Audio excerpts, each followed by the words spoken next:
to Girl Power's very first episode. My name's Emily and I'm here today with Showroom Collector's very own CEO and girl boss, Andrea. How are you today? Hello, I'm really good, and you? I'm good, thanks. So, how long have you been working in the fashion industry for? So formally, 8 years since I graduated from university when I was 21, 22.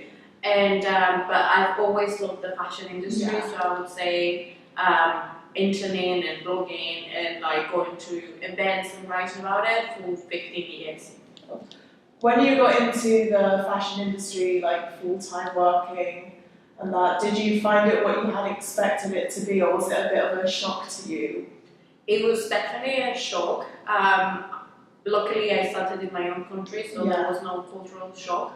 But I expected it to be more like that we were spread out, where people would bully you for not being the right size, for not wearing Chanel, or for not, sticking to certain style code. Yeah. But that definitely wasn't the problem with the industry. I was prepared for that, but actually people in that sense are a lot nicer.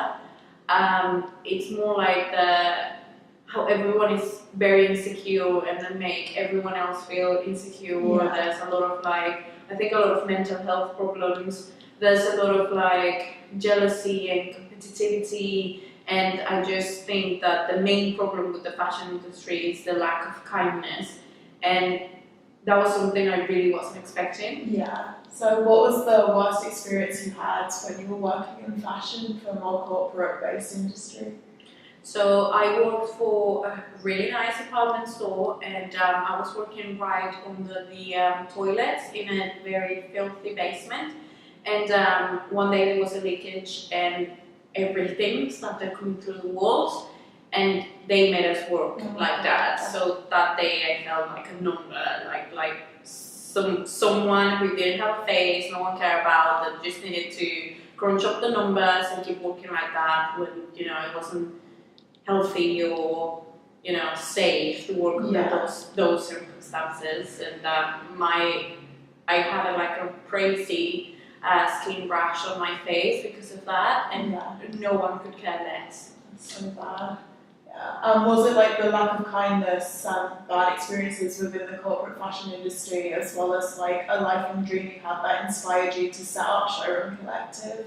It's a mix of both. I always knew I wanted to do something meaningful with my life, something that was long lasting. I wanted to do something that could inspire people, but I didn't exactly know why or what I wanted to do. And then I love the fashion industry, and as I got along, I decided that there was a massive gap for independent designers and for smaller designers. Yeah. People who were doing something incredible, something with all their heart, something that was actually truly beautiful, and there was no one shining the light on that. So that's why I decided to create Showroom Collective, and then at the same time kind of challenge all of the status quo of the fashion industry and the bitchiness and the jealousy and the mean-spirited people. We could do something different. We could create something that was love and kind, actually positive. Actually positive, because this is arts, and arts should be more positive. Yeah. How did you go about setting up Showroom Collective? Well, so it was a long journey, and I think everything happened at the right time for the right reasons. So I was supposed to get a promotion that I didn't get, and that got me really frustrated. And at the same time, one of my best friends, she works in IT and project management. She was in between jobs. Yeah. So she told me, well, if you want to do it, this is the moment. Come to my house and we can, create a business plan, and we can create, a mission and vision for this project. And so I went to her house for 2 weeks in Barcelona, and we made a business camp. And she helped me think this business through.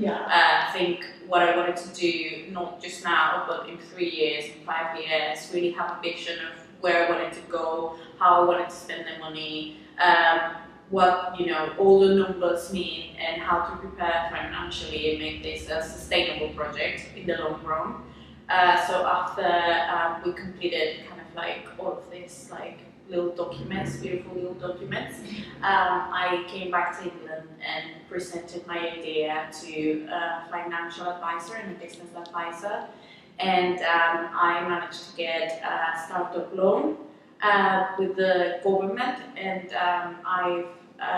I've used that money to set up the business. The first 6 months were just developing the website, and after that it's been, you know, what we have now, the show that we have now. So a long but thought through process. Yes, yeah. What advice would you give to other people out there looking to start up their own fashion business? Believe in yourself. This is, I mean, something everyone says, but starting your own business is difficult. It's really difficult, and the fashion industry is very close and also very difficult. So there are days where you're gonna feel that no one else believes in your project, and that's when, you know, you need to be that force, that person that believes in it and that carries all this, you know, project through. Yeah. So definitely, you know, hang in there, but believe in yourself.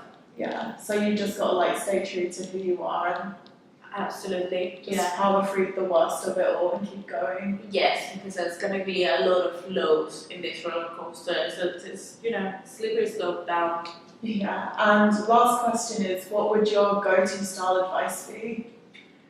Have fun. I'm not the most fashionable of the people, people would say, but I think I have a lot of fun with what I wear, and I don't stick to, like, you know, black everything. I try to have fun with everything I wear, so every day is different, and every day there's like a little pop of color here and a little something quirky there, and I think that, you know, if it doesn't make other people happy, it makes me happy. Yeah.